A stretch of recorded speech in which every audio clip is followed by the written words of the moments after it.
भगवान शिव के ऐसे दो महाप्रलयंकारी अस्त्र जिनका वर्णन रामायण और महाभारत में भी मिलता है।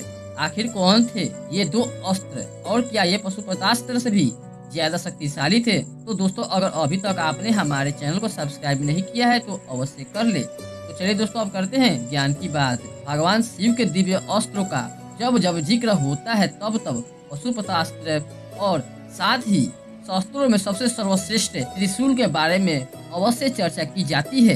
लेकिन बहुत से लोगों को भगवान शिव के अनेका एक अस्त्रों के बारे में सटीक जानकारी नहीं है। कुछ ऐसे भी अस्त्र थे जिनका इस्तेमाल रामायण और महाभारत में भी किया गया था। साथ ही आज हम आपको भगवान शिव के दो ऐसे अस्त्रों के बारे में बताएंगे जो बिल्कुल पशुपतास्त्र के समान ही शक्तिशाली थे और रामायण और महाभारत में इसका वर्णन भी मिलता है। सबसे पहला अस्त्र था रुद्रास्त्र। रुद्र शब्द का अर्थ होता है महाभयंकर और उसे भगवान शिव के संहारक के लिए उपयोग किया जाता है। कहा जाता है कि रुद्रास्त्र वो अस्त्र था जो भगवान शिव के अंश रुद्र भी कहा जाता है और उससे होता है महासंहार। पुराणों के अनुसार रुद्रास्त्र अपने आप में एक पूरे रुद्र की ताकत समाये रखता था। जब कभी रुद्रास्त्र को आवाहित किया जाता था तब वो 11 रुद्रों की ताकत अपने अंदर समा लेता था। फिर एक महाभयंकर आंधी आती और एक तूफान के साथ रुद्रास्त्र अपने लक्ष्य का विनाश कर देता था। रुद्रास्त्र एक साथ हजारों दुश्मनों को मारने की काबिलियत रखता था। रुद्रास्त्र का मुकाबला करना यानी रुद्र का मुकाबला करना, वही कहा जाता है कि महाभारत युद्ध के समय स्वयं सूर्य पुत्र कर्ण ने इस अस्त्र का उपयोग अर्जुन पर किया था। तभी इस अस्त्र ने भगवान महादेव से मिले अर्जुन को शिव कवच को ये नष्ट कर दिया था, जिस वजह से अर्जुन घायल भी हो गए थे। सिर्फ रुद्रास्त्र ही भगवान महादेव के शिव कवच को नष्ट करने की काबिलियत रखता था। साथ ही ये भी कहा जाता है कि पशुपतास्त्र भी शिव कवच को नष्ट नहीं कर सकता था। सोचिए दोस्तों, आखिर ये रुद्रास्त्र कितना शक्तिशाली था।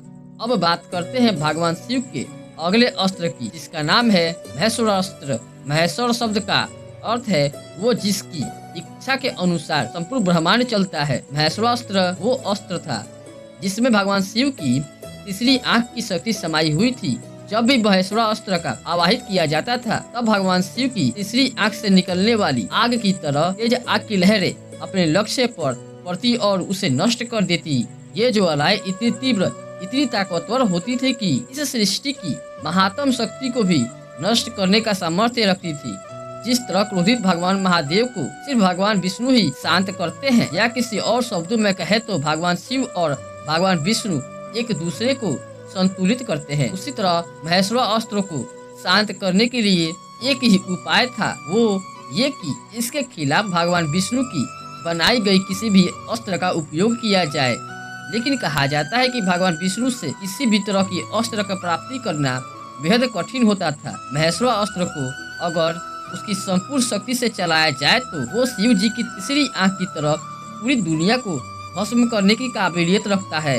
तो दोस्तों, यही थे दो सबसे शक्तिशाली अस्त्र, रुद्रास्त्र और महेश्वरास्त्र, जो बिल्कुल पशुपतास्त्र की भांति सर्वशक्तिशाली थे और इनका मुकाबला करना यानी मौत को दावत देना। इस विषय में आपका क्या विचार है?